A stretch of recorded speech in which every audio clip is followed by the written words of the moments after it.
நீங்கள் ஏன் பயங்கரவாதத்திற்கு நிதி அளிக்கிறீர்கள் என்று கேட்கப்பட்டது. அவர் பதிலளிக்க முடியாத கேள்வி. பல விஷயங்களுக்கு அவரால் பதில் சொல்ல முடியவில்லை. நீங்கள் அதையும் பார்க்கலாம்.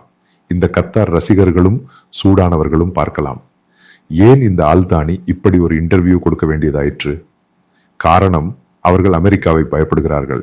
காரணம், அவர்கள் தவறை ஒப்புக்கொள்கிறார்கள், சரணடைகிறார்கள். எங்களுக்கு தவறு நடந்துவிட்டது. ஹமாஸ் பிரச்சனையில் இருந்தாலும், ஈரான் பிரச்சனையில் இருந்தாலும், மற்ற பயங்கரவாத அமைப்புகளுக்கு நிதியளிப்பது பற்றிய பிரச்சனையில் இருந்தாலும், இந்த கார்ல்சன் டக்கர் அவரை அழைத்து இந்த இன்டர்வியூ எடுத்தபோது அவரே எனக்கு தோன்றுகிறது டக்கர் கடுமையான கேள்விகளை கேட்டார். இந்த பத்திரிகைகளை படிக்கும் மாணவர்களும் பத்திரிகையாளர்களும் இந்த இன்டர்வியூவை பார்த்தால் புரிந்து கொள்வார்கள் எப்படி பத்திரிகையில் கேள்விகளை கேட்க வேண்டும் என்பதை. ஒரு துல்லியமான, கூர்மையான, நேரடியான கேள்வி. இந்த அல்தானி மிகவும் முதிர்ச்சியாக, பொறுமையாக பதிலளித்தார்.